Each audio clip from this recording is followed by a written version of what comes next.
जय माता दी। माता दुर्गा की कृपा आप पर और आपके पूरे परिवार पर सदा सर्वदा बनी रहे।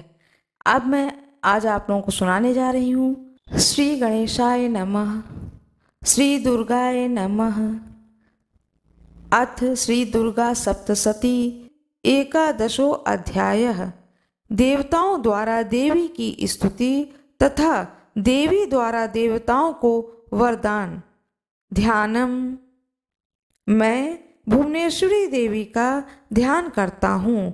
उनके श्री अंगों की आभा प्रभात काल के सूर्य के समान है और मस्तक पर चंद्रमा का मुकुट है। वे उभरे हुए स्तनों और 3 नेत्रों से युक्त हैं। उनके मुख पर मुस्कान की छटा छाई रहती है और हाथों में वरद, अंकुश, पाश एवं अभय मुद्रा शोभा पाते हैं। ऋषि कहते हैं, देवी के द्वारा वहाँ महादैत्यपति शुंभ के मारे जाने पर इंद्र आदि देवता अग्नि को आगे करके उन कात्यायनी देवी की स्तुति करने लगे। उस समय अभीष्ट की प्राप्ति होने से उनके मुख कमल दमक उठे थे और उनके प्रकाश से दिशाएं भी जगमगा उठी थीं। देवता बोले, शरणागत की पीड़ा दूर करने वाली देवी हम पर प्रसन्न हो। संपूर्ण जगत की माता प्रसन्न हो। हे विश्वेश्वरी, विश्व की रक्षा करो। हे देवी, तुम ही चराचर जगत की अधीश्वरी हो। तुम इस जगत का एकमात्र आधार हो, क्योंकि पृथ्वी में तुम्हारी ही स्थिति है। हे देवी, तुम पराक्रम अलंघनीय है। तुम्हें जल रूप में स्थित होकर संपूर्ण जगत को तृप्त करती हो। तुम अनंत बल संपन्न वैष्णवी शक्ति हो। इस विश्व की कारणभूता परामाया हो। हे देवी, तुमने इस समस्त जग को मोहित कर रखा है। तुम्हें प्रसन्न होने पर इस पृथ्वी पर मोक्ष की प्राप्ति कराती हो। हे देवी, संपूर्ण विद्याएं तुम्हारे में ही भिन्न भिन्न स्वरूप हैं। जगत में जितनी स्त्रियां हैं वे सब तुम्हारी ही मूर्तियां हैं। हे जगदम्बे, एकमात्र तुमने ही इस विश्व को व्याप्त कर रखा है। तुम्हारी स्तुति क्या हो सकती है?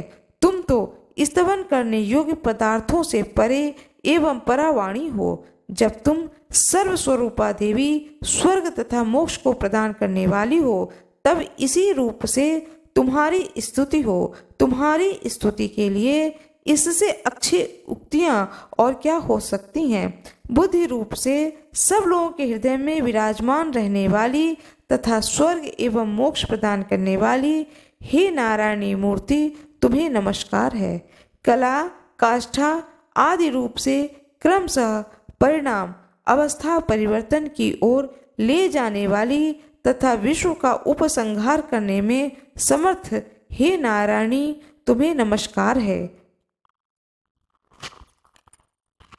हे नारायणी, तुम सब प्रकार का मंगल प्रदान करने वाली मंगलमयी हो। कल्याणदायिनी शिवा हो। सब पुरुषों को सिद्ध करने वाली शरणागत वत्सला 3 नेत्रों वाली एवं गौरी हो। तुम्हें नमस्कार है। तुम सृष्टि, पालन और संहार की शक्ति रूपा सनातनी देवी, गुणों का आधार तथा सर्व गुणमयी हो। हे नारायणी, तुम्हें नमस्कार है। शरण में आए हुए दीनों एवं पीड़ितों की रक्षा में संलग्न रहने वाली तथा सबकी पीड़ा दूर करने वाली हे नारायणी देवी, तुम्हें नमस्कार है। हे नारायणी, तुम ब्रह्माणी का रूप धारण करके हंसों से जुते हुए विमान पर बैठती तथा कुश मिश्रित जल छिड़कती रहती हो। तुम्हें नमस्कार है। हे महेश्वरी रूप से त्रिशूल, चंद्रमा एवं सर्प को धारण करने वाली तथा महान वृषभ की पीठ पर बैठने वाली हे नारायणी, तुम्हें नमस्कार है।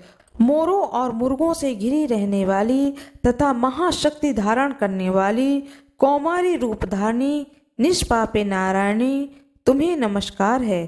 शंख, चक्र, गदा और सारंग धनुष रूप उत्तम आयुधों को धारण करने वाली वैष्णवी शक्ति रूपा नारायणी, तुम प्रसन्न हो। तुम्हें नमस्कार है। हाथ में भयानक चक्र लिए और दाढ़ों पर धरती को उठाए वाराही रूप धारणी कल्याणमयी नारायणी, तुम्हें नमस्कार है। भयंकर नृसिंह रूप से दैत्यों के वध के लिए उद्योग करने वाली तथा त्रिभुवन की रक्षा में संलग्न रहने वाली नारायणी, तुम्हें नमस्कार है। मस्तक पर किरीट और हाथ में महावज्र धारण करने वाली, सहस्त्र नेत्रों के कारण उद्दीप्त दिखाई देने वाली और वृतासुर के प्राणों का अपहरण करने वाली इंद्र शक्ति स्वरूपा, हे नारायणी देवी, तुम्हें नमस्कार है। शिवदूती रूप से दैत्यों की महती सेना का संहार करने वाली, भयंकर रूप धारण तथा विकट गर्जना करने वाली, हे नारायणी, तुम्हें नमस्कार है।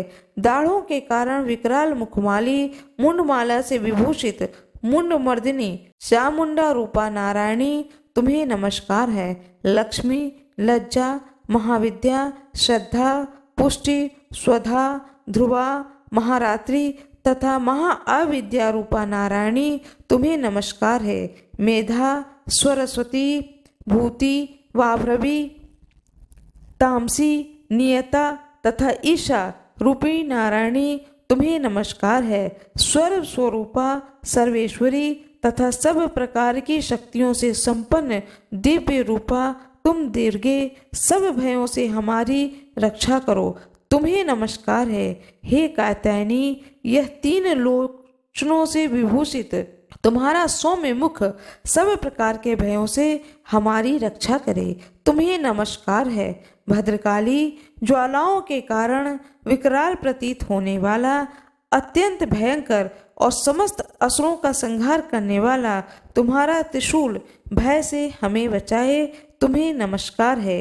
हे देवी, जो अपनी ध्वनि से संपूर्ण जगत को व्याप्त करके दैत्यों के तेज से नष्ट किए देता है, वह तुम्हारा घंटा हम लोगों के पापों से उसी प्रकार रक्षा करे जैसे माता अपने पुत्रों के बुरे कर्मों से रक्षा करती है। हे चंडिके, तुम्हारे हाथों में सुशोभित खड्ग जो असुरों के रक्त और चर्बी से चर्चित है, हमारा मंगल करे, हम तुम्हें नमस्कार करते हैं। हे देवी, तुम प्रसन्न होने पर सब रोगों को नष्ट कर देती हो और कुपित होने पर मनोवांछित सभी मनोकामनाओं का नाश कर देती हो। जो लोग तुम्हारी शरण में आ चुके हैं उन पर विपत्ति तो आती ही नहीं है। तुम्हारी शरण में गए द्वारा मनुष्य दूसरों को शरण देने वाले हो जाते हैं। देवी अंबिके, तुमने अपने स्वरूपों को अनेक भागों में विभक्त करके नाना प्रकार के रूपों से इस धर्मद्रोही महादैत्य का संहार किया है। वह सब दूसरी कौन कर सकती थी। विद्याओं में ज्ञान को प्रकाशित करने वाले शास्त्रों में तथा आदि वाक्य वेदों में तुम्हारे सिवा और किसका वर्णन है, तथा तुमको छोड़कर दूसरी कौन ऐसी शक्ति है जो इस विश्व को अज्ञान में घोर अंधकार से परिपूर्ण ममता रूपी गड्ढे में निरंतर भटका रही हो। जहाँ राक्षस, जहाँ भयंकर विष वाले सर्प, जहाँ शत्रु, जहाँ लुटेरों की सेना और जहाँ दावानल हो, वहाँ वह समुद्र के बीच में भी साथ रहकर तुम विश्व की रक्षा करती हो। हे विश्वेश्वरी, तुम विश्व का पालन करती हो, विश्व रूपा हो, इससे संपूर्ण विश्व को धारण करती हो। तुम भगवान विश्वनाथ की भी वंदनीय हो। जो लोग भक्ति पूर्वक तुम्हारे सामने मस्तक झुकाते हैं वह संपूर्ण विश्व को आश्रय देने वाले होते हैं। हे देवी, प्रसन्न हो। मैंने इस समय आसुरों का वध करते हुए जिस तरह से तुमने शीघ्र ही हमारी रक्षा की है, उसी प्रकार सदा हमें शत्रुओं के भय से बचाओ। संपूर्ण जगत का पाप नष्ट कर दो और उत्पात एवं पापों के फलस्वरूप प्राप्त होने वाले महामारी आदि बड़े बड़े उपद्रवों को शीघ्र दूर कर दो। विश्व की पीड़ा को दूर करने वाली हे देवी, हम तुम्हारे चरणों में पड़े हुए हैं, हम पर प्रसन्न हो। त्रिलोक निवासिनी की पूजनीय परमेश्वरी, सब लोगों को वरदान दो। तब देवी कहती हैं देवताओं से, हे देवताओं, मैं वह वर देने को तैयार हूँ। तुम्हारे मन में जिसकी इच्छा हो वह वर मांग लो। संसार के लिए उस उपकारक वर को मैं अवश्य दूंगी। देवता बोले, हे सर्वेश्वरी, तुम इसी प्रकार तीनों लोकों की समस्त बाधाओं को शांत करो और हमारे शत्रुओं का नाश करती रहो। तब देवी बोली, देवताओं, वैवस्वत मनवंतर के 28वें युग में शुंभ और निशुंभ नाम के 2 महादैत्य उत्पन्न होंगे। तब मैं नंदगोप के घर में उनकी पत्नी यशोदा के गर्भ से अवतीर्ण हो विंध्याचल में जाकर रहूंगी और उक्त दोनों असुरों का नाश करूंगी। फिर अत्यंत भयंकर रूप से पृथ्वी पर अवतार ले मैं वैप्रचित्र नाम वाले दानवों का वध करूंगी। उस भयंकर महादैत्यों को भक्षण करते समय मेरे दांत अनार के फूल की भांति लाल हो जाएंगे। तब स्वर्ग में देवता और मृत्युलोक में मनुष्य सदा मेरी स्तुति करते हुए मुझे रक्त दंतिका कहेंगे। फिर जब पृथ्वी पर 100 वर्षों के लिए वर्षा रुक जाएगी और पानी का अभाव हो जाएगा, उस समय मुनियों के स्तवन करने पर मैं पृथ्वी पर अयोजना रूप में प्रकट होंगी और 100 नेत्रों से मुनियों को देखूंगी। अतः मुझे शताक्षी नाम से मेरा कीर्तन करेंगे। देवताओं, उस समय मैं अपने शरीर से उत्पन्न हुए शाकों द्वारा समस्त संसार का भरण पोषण करूंगी। जब तक वर्षा नहीं होगी तब तक वे शाक ही सबके प्राणों की रक्षा करेंगे। ऐसा करने के कारण पृथ्वी पर शाकंभरी के नाम से मेरी ख्याति होगी। उसी अवतार में दुर्गम नामक महादैत्य का मैं वध भी करूंगी। इससे मेरा नाम दुर्गा देवी के रूप से प्रसिद्ध होगा। फिर मैं जब भीमा रूप धारण करके मुनियों की रक्षा के लिए हिमालय पर रहने वाले राक्षसों का भक्षण करूंगी, उस समय सब मुनि भक्ति से नतमस्तक होकर मेरी स्तुति करेंगे। तब मेरा नाम भीमा देवी के नाम से प्रख्यात होगा। अब अरुण नामक दैत्य तीनों लोकों में उपद्रव मचाएंगे। तब मैं तीनों लोकों का हित करने के लिए 6 पैरों वाले असंख्य भ्रमरों का रूप धारण करके उस महादैत्य का वध करूंगी। उस समय सब लोग मुझे ब्राह्मणी के नाम से चारों ओर स्तुति करेंगे। इस प्रकार जब जब संसार में दानवी बाधा उपस्थित होगी तब तब अवतार लेकर मैं शत्रुओं का संहार करूंगी।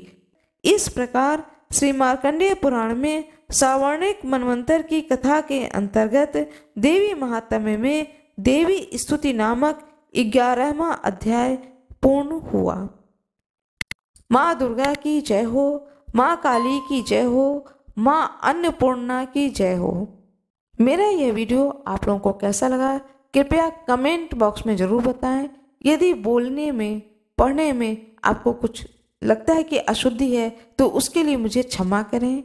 मैं बड़े भक्ति भाव से माँ का ध्यान करके इस कथा को पढ़ रही हूँ। कृपया मेरे वीडियो को लाइक करना ना भूलें, चैनल को सब्सक्राइब कर दें जिससे कि यह वीडियो ज़्यादा से ज़्यादा लोगों तक पहुँचे और लोग इस कथा को श्रवण करें।